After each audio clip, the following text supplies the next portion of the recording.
नमस्कार साथियों, साहित्यविद के पीएस पर आपका स्वागत है। प्रस्तुत है हिंदी साहित्यकार मुंशी प्रेमचंद जी द्वारा रचित प्रसिद्ध उपन्यास गबन का 37वां भाग। आइए आरंभ करते हैं। एक महीना गुजर गया। गोपीनाथ पहले तो कई दिन कलकत्ता की सैर करता रहा, मगर 4-5 दिन में ही यहाँ से उसका जी ऐसा उचाट हुआ कि घर की रट लगानी शुरू कर दी। आखिर जालपा ने उसे लौटा देना ही अच्छा समझा। यहाँ तो वह छिप छिप कर रोया करता था। जालपा कई बार रमा के बंगले तक हो आई। वह जानती थी कि अभी रमा नहीं आए हैं, फिर भी वहाँ का एक चक्कर लगा आने में उसको एक विचित्र संतोष होता था। जालपा कुछ पढ़ते पढ़ते या लेटे लेटे थक जाती तो एक क्षण के लिए खिड़की के सामने आ खड़ी होती थी।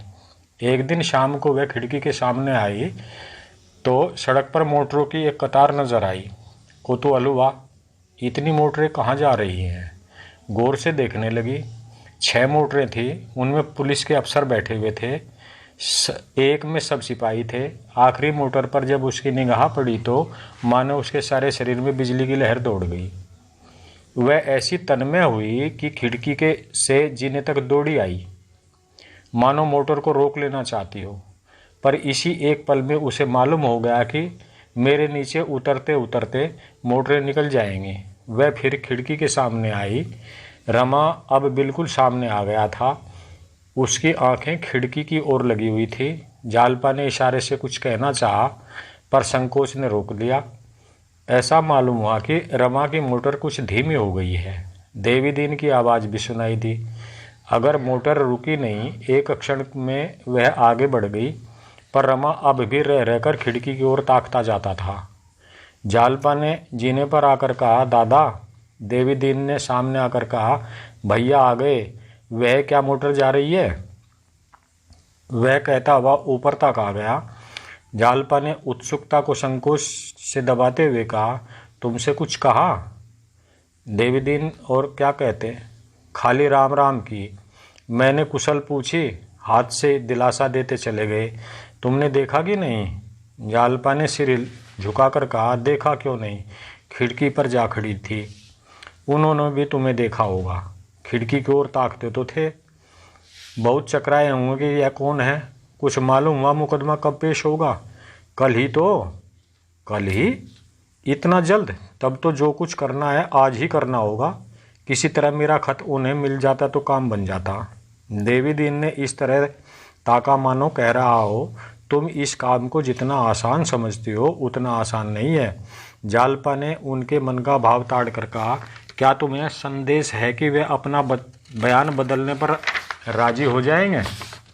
देवदीन को अब इसे स्वीकार करने के सिवा कोई उपाय न सूझा। बोला, हाँ बहूजी, मुझे इसका बहुत अंदेशा है, और सच पूछो तो है भी जोखिम।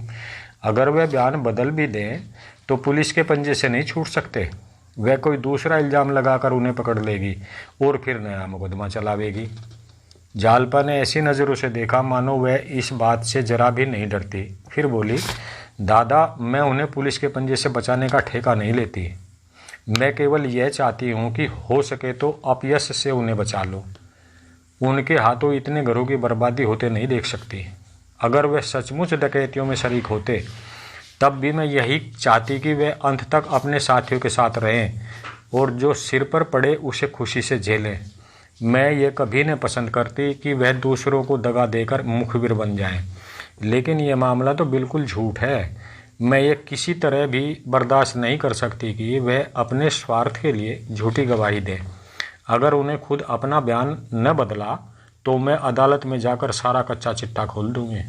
चाहे नतीजा कुछ भी हो, वह हमेशा के लिए मुझे त्याग दें, मेरी सूरत ना देखें, यह मंजूर है। पर यह नहीं हो सकता कि वह इतना बड़ा कलंक माथे पर लगावें। मैंने अपने पत्र में सब लिख दिया है। देवी दीन ने उसे आदर की दृष्टि से देखकर कहा, तुम सब कर लोगी बहू, अब मुझे विश्वास हो गया। जब तुमने कलेजा इतना मजबूत कर लिया है तो तुम सब कुछ कर सकती हो। तो यहाँ से 9 बजे चलें? हाँ, मैं तैयार हूँ। भाग 37 यही समाप्त होता है। आशा है पसंद आया होगा। कृपया चैनल को लाइक, शेयर और सब्सक्राइब अवश्य करें। धन्यवाद।